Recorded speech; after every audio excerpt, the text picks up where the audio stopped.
Bismillahirrahmanirrahim. Rabbi shahli sadri wa yassir li amri wahlul uqdatan min lisani yafqahu qawli. Allahumma allimna ma yanfa'una wa anfa'na bima 'allamtana wa zidna ilma. La hawla wa la quwwata illa billahil aliyyil azim. Wa sallallahu ala Muhammadin wa ala alihi wa ashabihi wa sallam. Alhamdulillahi rabbil alameen. Ameen. Assalamu alaikum, everyone. Inshallah, everyone is doing well today. We will be today continuing our 24th week of study of the 10th word. We are trying to understand the meaning of resurrection, how we can confirm it in our own lives, how we can witness the various proofs for resurrection, so that inshallah we may be able to confirm it for ourselves as human beings and have our hearts and minds be satisfied, inshallah. So of this 10th word, currently we are in the 6th truth of the 10th word, and of the 6th truth we are in the 5th principle. And in this 5th principle, before I get into the 5th principle and we read it together, in the 6th truth rather, there has been a focus on understanding the necessity of resurrection through the manifestation of the divine names of Al-Glorious and Eternal One, Al-Jalil and Al-Baqi. And the 6th truth so far has focused on the transience of this world, of this existence as we know it, how it is like a changing exhibition or a hospital that has a constant stream of inpatients and outpatients. But that this transience and this constant change does not necessitate a sort of annihilation, but rather an eternal existence. And so the question is, as we read it together today, is how do we use our experience of this world? How do I use my experiences as a human being in this existence to conclude that there must by necessity be an eternal existence? How can I reach that truth? How can I try to internalize it? How can I try to practice it and see it and witness that in my own life? And so the 6th truth so far has gone through sort of 9 principles in which the author has tried to explain how it is made clear to us, this understanding made clear to us through the state of the hospice of this world, or the hospital of this world. And before I start reading this 5th principle, it's interesting that, all of these principles so far have begun with this phrase of "you will understand," which I think is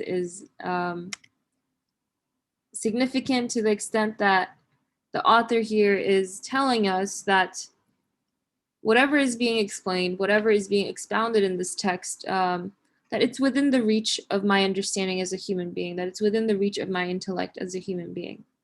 And this is so crucial, because without my understanding being fully satisfied, I can't go through the door to having my heart be satisfied either, right? I need both my reason, my feelings, my emotions, my humanness as a comprehensive whole to be fulfilled in their needs and their desires. But as a first step, perhaps, I need to definitely try to utilize my understanding, the understanding that has been given to me, that I find given to me as a human being, in order to take steps towards my heart being satisfied and my feelings being satisfied and so forth. So inshallah, let's try to approach that text, the text, with this intention of trying to have our understandings be utilized, and trying to see how this text speaks to us in our existence here, in our experience of this world, as human beings with all these many faculties and capacities that are given to us. Okay, so without further ado, let's inshallah study the text itself. Bismillahirrahmanirrahim. Fifth principle. You will understand, too, that all of these transient objects have not been created for the sake of annihilation, in order to appear briefly and then vanish. You will understand, too, that all of these transient objects have not been created for the sake of annihilation, in order to appear briefly and then vanish. The purpose for their creation is rather briefly to be assembled in existence and acquire the desired form, so that these may be noted, their images preserved, their meanings known, and their results recorded. Let me read that again. The purpose for their creation is rather briefly to be assembled in existence and acquire the desired form, so that these may be noted, their images preserved, their meanings known, and their results recorded. This is so that, for example, everlasting spectacles might be wrought for the people of eternity, and that they might serve other purposes in the realm of eternity. You will understand that things have been created for eternity, not for annihilation. And as for apparent annihilation, it has the sense of a completion of duty and a release from service. For every transient thing advances to annihilation with one aspect. For every transient thing advances to annihilation with one aspect, but remains eternally with numerous other aspects. So let me pause there before I continue a bit. So here, as the author is explaining to us, it's very obvious. I mean, if one just sits and observes a little bit or just reflects on it a little bit, it's very obvious that the things that I am experiencing are transient, right? Even my experiences, they come and go. Whatever I experienced yesterday night or 1 week ago, it was transient. It's gone now. Or as he'll give us an example later of a flower, the things I experience, the trees, the seasons, I see that the world is in this constant change, right? Constant dynamic change. And I am able to witness the very transient way in which things are coming into existence and going. And yet here, the fact that they are transient does not necessarily mean that they were and that they are created for the sake of being transient, right? Just because something is transient does not imply that its purpose is to just be transient, or that it is here just for the sake of being annihilated. And annihilated is a strong word, I think, but it's very true, right? We don't say things are being annihilated. We don't speak like that, but I mean, annihilation is complete non-existence, right? And that is what we are sometimes told by other sources or other thoughts, ideologies, perhaps, even if that strong language is not used. That is the implication of those thought processes. And so there is, again, a distinction between the idea that I may experience some things transience, but that transience does not carry on over to the purpose or to the reason for why I am experiencing it in the first place.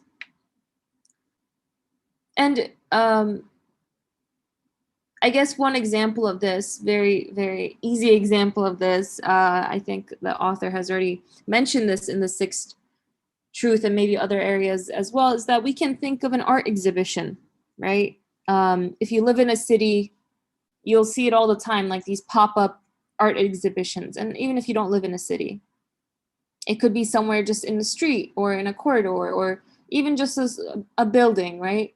And an art exhibition is put up, the art pieces are put up, or whatever, you know, artistic thing is going to be displayed.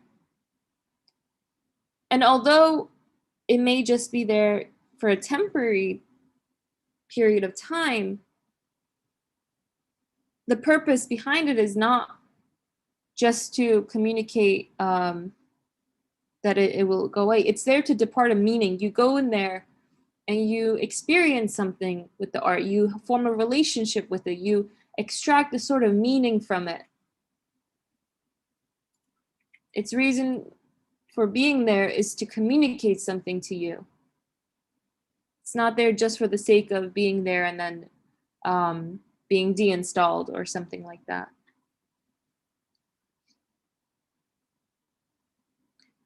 And here in the text, it's saying the purpose of the creation of these things is rather to be assembled in existence, acquire the desired form so that these may be noted, their images preserved, their meanings known, and their results recorded. So perhaps we can talk a little bit about what it means for them to be noted or results to be recorded, but at least one part of it is very clear to me, which is that, yes, I can interact with the creation and I see that I'm given the ability to form a relationship with it. I can like something, I can dislike something. Just the idea that I can have that sort of relationship with something in itself is very meaningful. You know, I'm not if like there's a cactus plant in front of me, whether I like cactuses or I don't like cactuses, the very idea that there is a sort of relationship there that is possible for me, of disliking and liking and loving and hating. And from that relationship, from my observation of it, perhaps the prickliness of it or the green shades of it, I can come to know a meaning there that is preserved for me. As a human being, I am given this ability or faculty or this potentiality to form a relationship with it and come to see what this cactus itself points me towards, signals me towards, what it references, what it acts as a means of knowing. And in this sense, you know, this plant may die, and if I am not very good at taking care of it, which is sometimes unfortunately the case, it may, you know, slowly the leaves may wilt and it might crumble. And that in itself is another sort of meaning. But it's not there just to go into annihilation. It's not there just to die. It's constantly communicating something to me through its very existence, through its stages of life and through its stages of death. And this can be carried on to anything else that I interact with, really, that I sit down to have some sort of meaningful, intentional conversation with. And it says, this is so that, for example, everlasting spectacles might be wrought for the people of eternity. I guess one can ask, who are the people of eternity? who can be the people of eternity. You know, eternity sounds nice. If it's a sort of eternity in which I am fully satisfied, in which I'm fully content, in which I feel a sense of security and complete happiness. And you know, one might say, well, you can't know the people of eternity until until, you know, maybe one dies and then sees who's eternal or who's not. But in my very relationship with things, once I connect myself to the source of existence that is giving life to this cactus, that is manifesting all these qualities upon it, I am able to connect myself to an eternal source in which the cactus may die, but the qualities that are manifested, that it was a means of me coming to know, those qualities point to all an eternal source. And so in this sense, I think perhaps, and I'm interested in what others may think, that I can be a person of eternity through this very relationship I have at this moment with the cactus. The moment in which I latch myself onto its eternal source. And I'm able to taste eternal meaning there. The meaning doesn't die with the plant. The meaning doesn't go away once the art exhibition closes its gates and closes the installation and goes. The art piece may go, but it has already imparted a meaning onto me that I will carry with me. And in there, that is a taste of eternity. That is, I'm able to be a person of eternity, perhaps. And along these lines, the text says, you will understand that things have been created for eternity, not for annihilation. I mean, to be created for annihilation is complete meaninglessness, right? And I don't see meaninglessness. I see meaning and I see value.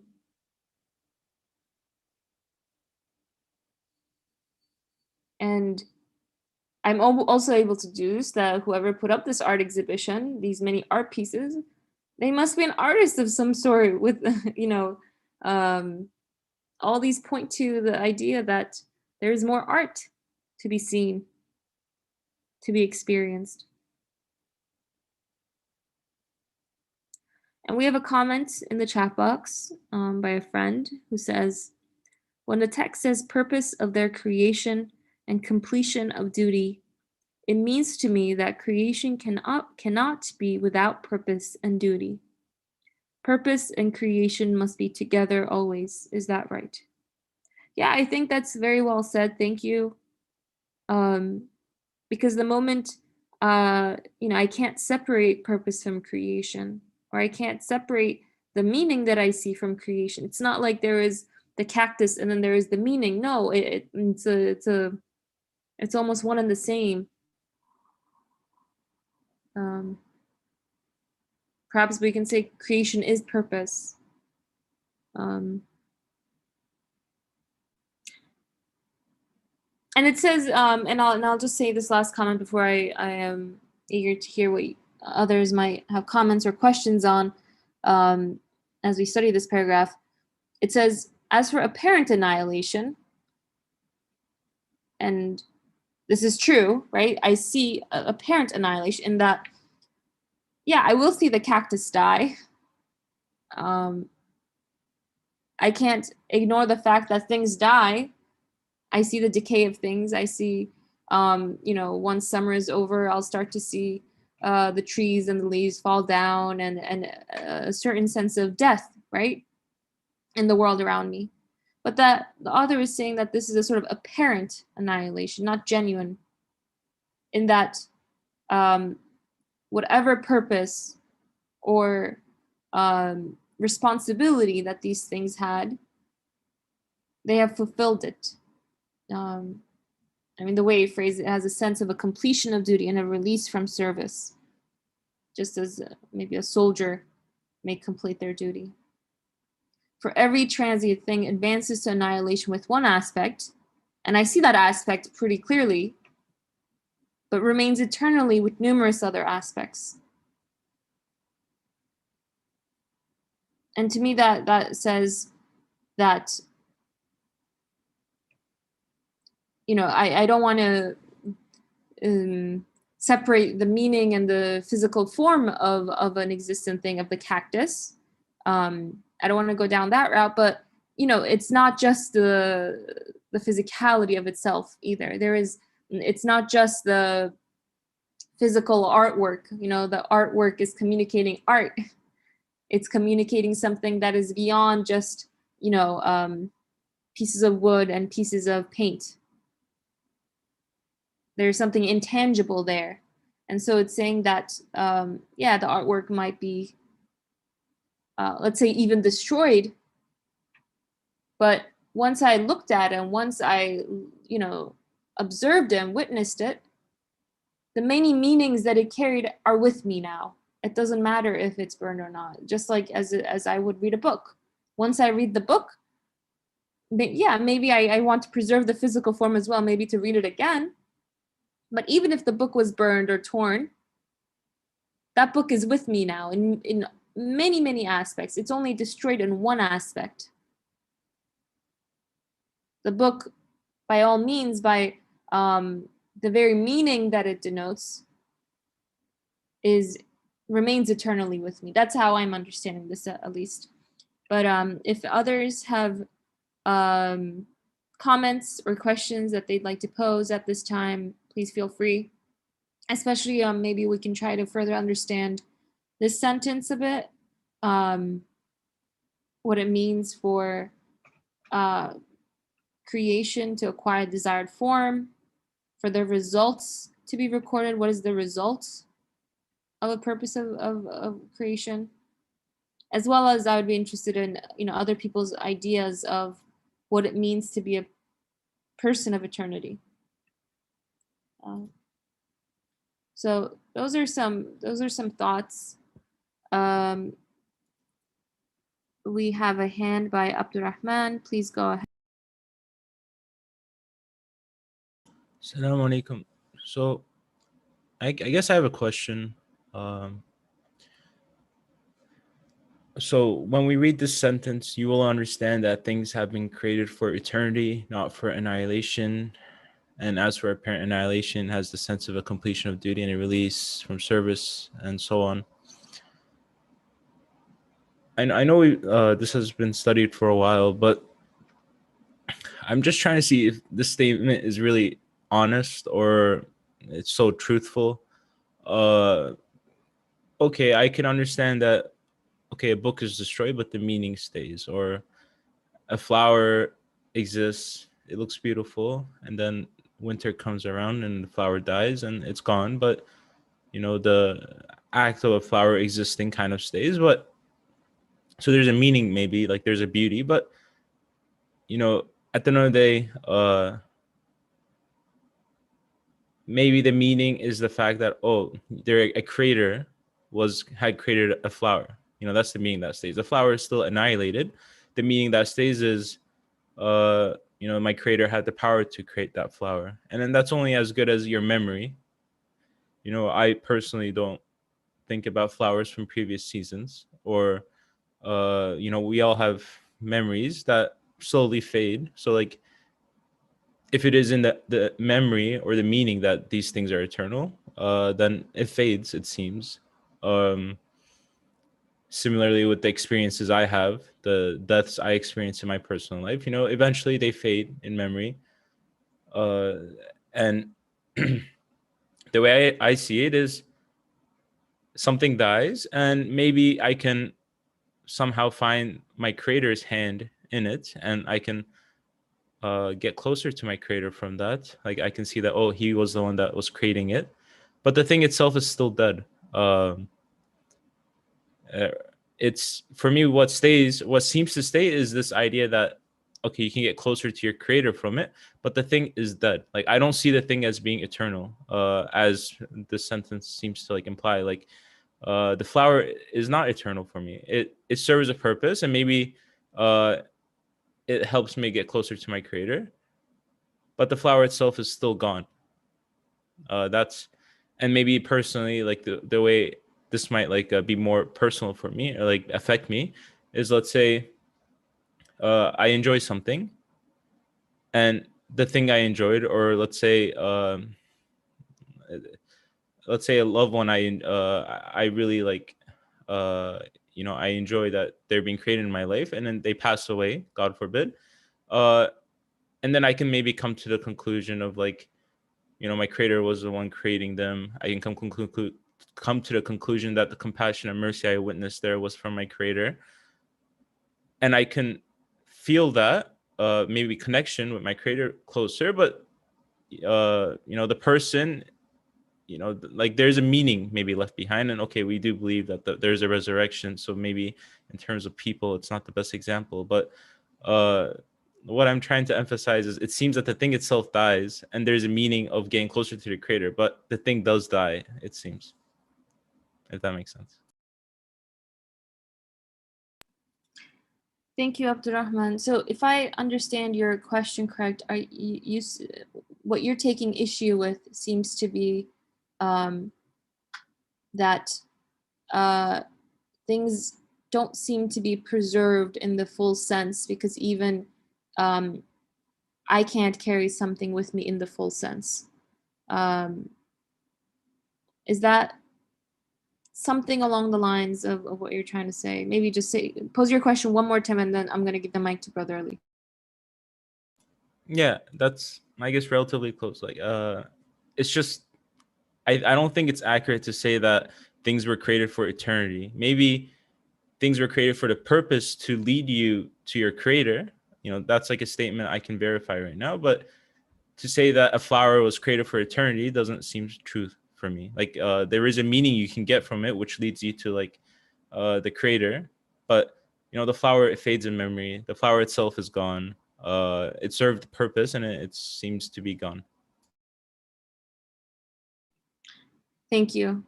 And I think that's a good question. I think just before I give the mic, it makes me think of, if we go back to the example of an art exhibition, insofar as I experience it, I may see things packed up and carried away from the exhibition hall. But that doesn't necessarily mean that they are fully gone. They could be transported, in a sense, elsewhere.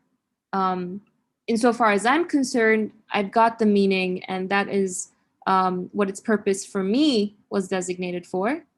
But seeing them packed up and departed does not necessitate that they are gone completely. That's just a quick remark, I would say, but Brother Ali, please go ahead. It's a very real question. I appreciate Abdurrahman asking this question.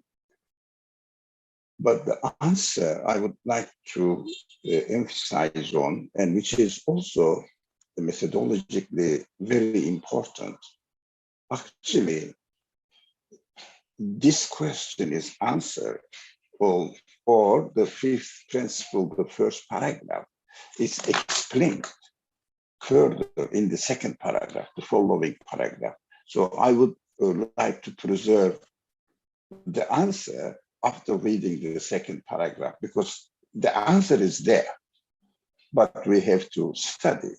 Thank you. Thank you, Brother Ali. So with that, maybe we can start reading. Would you like to say something else? Okay, all right. So that's a good transition point for us to read the second paragraph and look at the fifth principle, hopefully more comprehensively. So Bismillahirrahmanirrahim. Look, for example, at the flower, a word of God's power. For a short time, it smiles and looks at us, and then hides behind the veil of annihilation. For a short time, it smiles and looks at us, and then hides behind the veil of annihilation. It departs just like a word leaving your mouth. But it does so entrusting thousands of its fellows to men's ears. It leaves behind meanings in men's minds as numerous as those minds. The flower, too, expressing its meaning and thus fulfilling its function, goes and departs. The flower, too, expressing its meaning and thus fulfilling its function, goes and departs. But it goes, leaving its apparent form in the memory of everything that sees it, its inner essence in every seed. But it goes, leaving its apparent form in the memory of everything that sees it, its inner essence in every seed. It is as if each memory and seed were a camera to record the adornment of the flower, or a means for its perpetuation. If such be the case with an object at the simplest level of life, if such be the case with an object at the simplest level of life, it can be readily understood how closely tied to eternity is man, the highest form of life and the possessor of an eternal soul.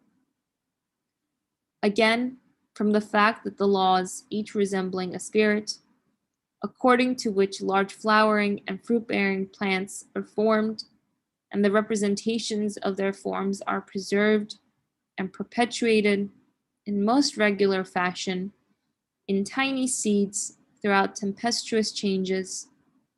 From this fact, it can be easily understood how closely tied and related to eternity is the spirit of man, which possesses an extremely exalted and comprehensive nature, and which, although clothed in a body, is a conscious and luminous law issuing from the divine command. And that is the second paragraph. I guess here the author is really, I think, pretty much maybe in one sense addressing Abdurrahman's question and talking about, I guess, the different ways in which the notion of memory, the notion of being recorded, we see exemplified in a very physical form that signposts to other forms as well. For example, just in the example of flower, and that just as this notion is manifested in the existence of a flower, it is manifested in other things existing as well, up to the existence of a human being. Before I continue, Brother Ali, is that a new hand? Would you like to speak? Or yes, okay, I'm waiting after your comment on the second paragraph, so that how we should really relate to our life. So in principle, we are looking at the universe, existence.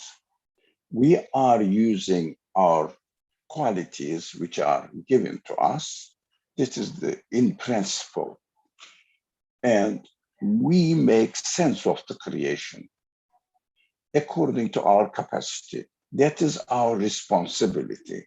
We cannot pass any judgment, anything about anything on anything which is beyond our capacity. That is important to understand. That is not related to us. We say, here I am looking at the universe, and here are my qualities. Let's mark these qualities as the almost the last sentence, but starting from the things are related, close the tied and related to from the previous paragraph, which is only a word. Yeah, related and continue now and go to, yeah. Eternity is the spirit of man. Now, eternity is concerned within the spirit of man. That is what we have to look for, which possesses an extremely exalted and comprehensive nature. We have to look at ourselves. Is it really correct? Do we have, do I have, as a human being, an extremely exalted and comprehensive nature? Although, and which although clothed in a body, is a conscious and luminous law issuing from the divine command. It means we have to take care of ourselves, that we have something apart from the body. That this thing, something, is comprehensive in its nature. And it is like the laws that we observe in the creation. The laws means the principles of creating, principles of bringing the things into existence. For example, as the example is given here, a flower, a plant dies, but the principle of it is being created, the way that it is created is always preserved by the one who gives existence to them. Human beings' spirit also looks like human beings' law. Now, this law, the text says, and we have to argue, we have to think about it, issuing from the divine command. Now, is it really something to do with divine command, or can I explain my spirit, my human qualities in terms of this world, this physical world? That is, the example is given to us, and you also mentioned, the moderator mentioned, that the book has a body, but if you like, the spirit of the book, law of the book, using the same examples, is compared to the body of the book, has more comprehensive nature. And conscious human beings who are given spirit, which looks for eternity. It means I don't eat the book. I read the book, get the meaning. So if somebody speaks to me, as the example is given to us, the word, the person speaks, for example, I am speaking now, you hear the voice and you leave the physical aspect of the voice aside, it appears from existence that I can observe. It is not within my observation now, the waves, but or the book may appear, but what remains with me is its meaning. It is with me, and my spirit requires eternity. That is what I have to understand. That eternity means when I learn the meaning, I want to keep it. I don't want to lose it. When I hear the voice of somebody who's speaking to me or speaking, I hear the voice, but I keep the meaning with me. It says that I am not only body, I have something else which looks to eternity. Eternity means I don't want to lose it. Everybody can check it. within his own existence that we don't want to lose anything that we have experienced in this world. It hurts me to think that I'm losing. No one wants to lose all the human qualities that are entertained by human beings. We don't want to lose them. But in fact, our body dies, but the meaning of our body, the spirit of our body, the law of our body remains. I am getting old and old like everybody else. Although body is changing, my spirit is ever fresh. I don't want to lose my abilities, my tastes, my capacity of understanding. I want to learn and learn.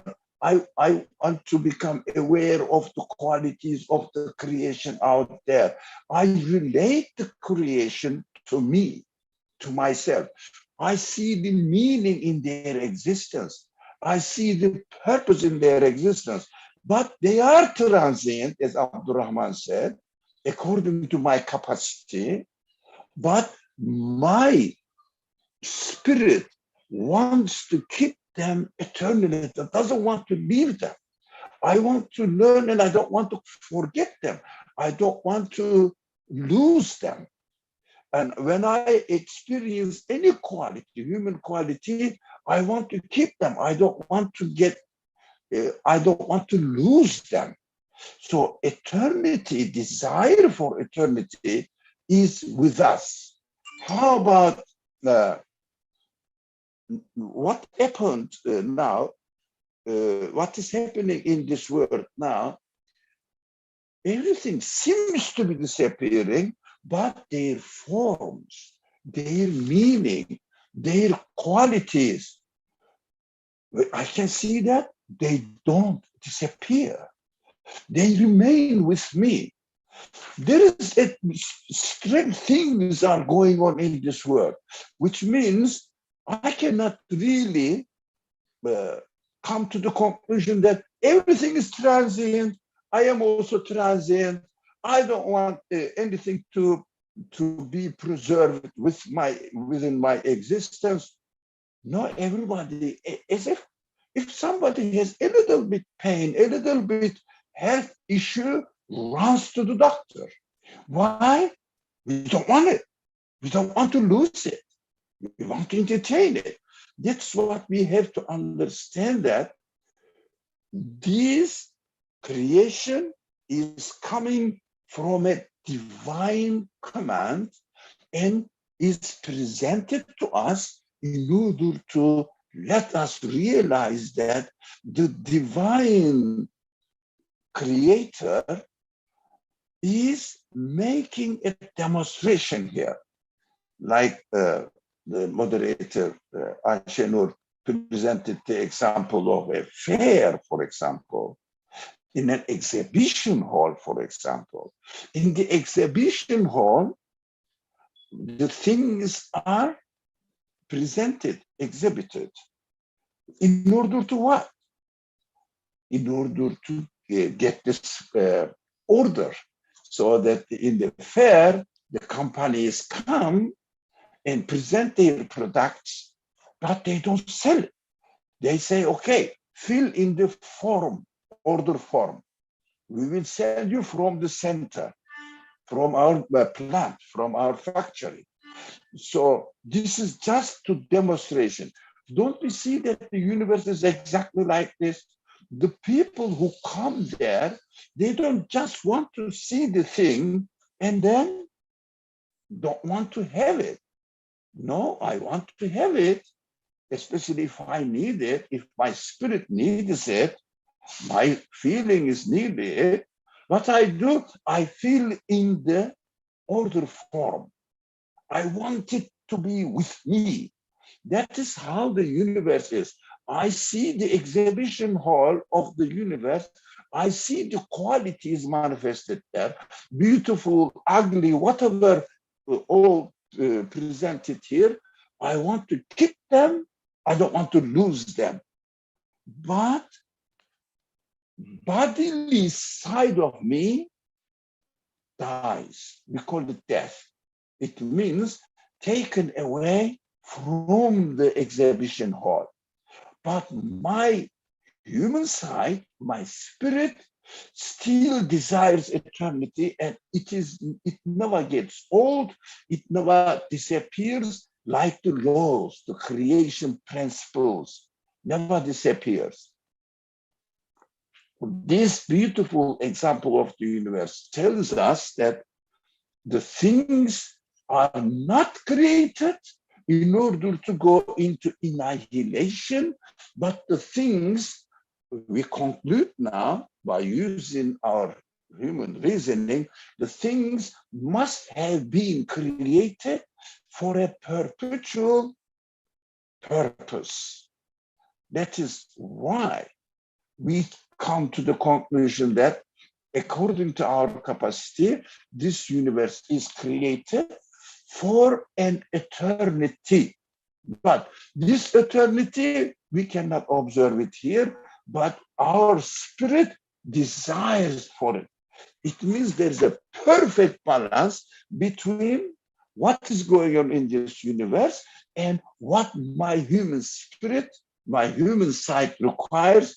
From there, from my human side, I conclude that this universe cannot be created for annihilation. It must be created for an eternal purpose. I think we have to understand that. The second line is set here on the screen. They might serve other purposes in the realm of eternity. Second line. They might serve, or they might serve. Did you get it?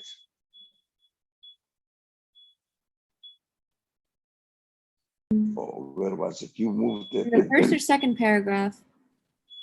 Yeah, in the they might. Let me see. Right here, I think I found it. And did you find it? Yeah, and they might serve other purposes in the realm of eternity. And also you will understand that the things have been created for eternity. The following sentence.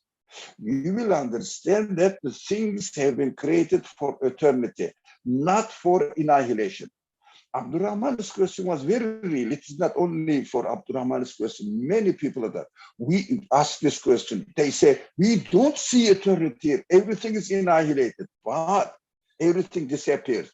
Yes, as far as we see, everything disappeared, but the communication between me and the other creation makes me conclude that, or makes me understand that things have been created for eternity, not for annihilation. Annihilation means meaningless, purposeless, going and disappearing. But for eternity, can I say that they are eternal? Oh, I don't know.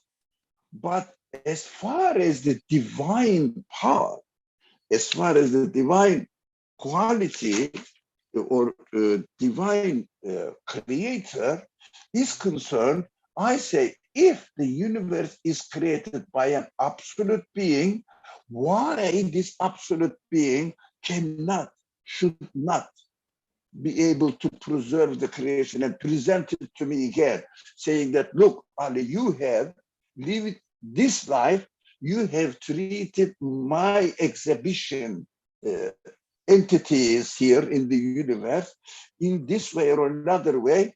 This is something to do with the capacity of the creator. By definition, the creator must be absolute. But as far as my understanding is concerned, the things must have been created for eternity. Look at the sentences, the difference between. The things must have been created for eternity. That is my conclusion. Not for annihilation, That is my conclusion. My observation doesn't say, but because of this conclusion, I see the source of existence as to be absolute. For the absolute being, logically, I conclude that he can preserve it since he created me with the capacity to desire them to exist eternally. I say he can do it, although I don't see it. But my conclusion that he can do it comes from the way the things come into existence. So if we combine all these reasoning venues together, we understand that the things must have been created for eternity. Thank you very much. I know I extended my speech a lot in order to make the subject understandable, because it's a very general subject and general. Thank you. Thank you very much, Brother Ali. That was really helpful in understanding not just the second paragraph, but what this fifth principle is trying to communicate to us about the observably transient way things depart, but that the purpose that they point to, that the purpose behind their creation is not necessarily for annihilation. And I guess one point that I want to just emphasize that you were mentioning is being very conscious of the way of being very conscious of realizing what my human side requires, right? Because there is my observation of what is going on in the universe and what I see and experience or interact with, but also equally as important, if not more perhaps, B, my human feelings. And these feelings, knowing that they are given to me by the creator of everything, and that these human feelings are a form of guidance given to me as well. That they are guiding me towards my creator as well. And seeing what they necessitate or dictate towards. And I guess one thing that Brother Lee was also emphasizing was that there is a distinction between that which I observe and that which I logically arrive upon by necessity in the conclusion that I am led to. So thank you very much, Brother Lee. Is there any other any comments or thoughts, follow-ups from this that anyone would like to say, not just Abdurrahman, but anyone else here as well in this room?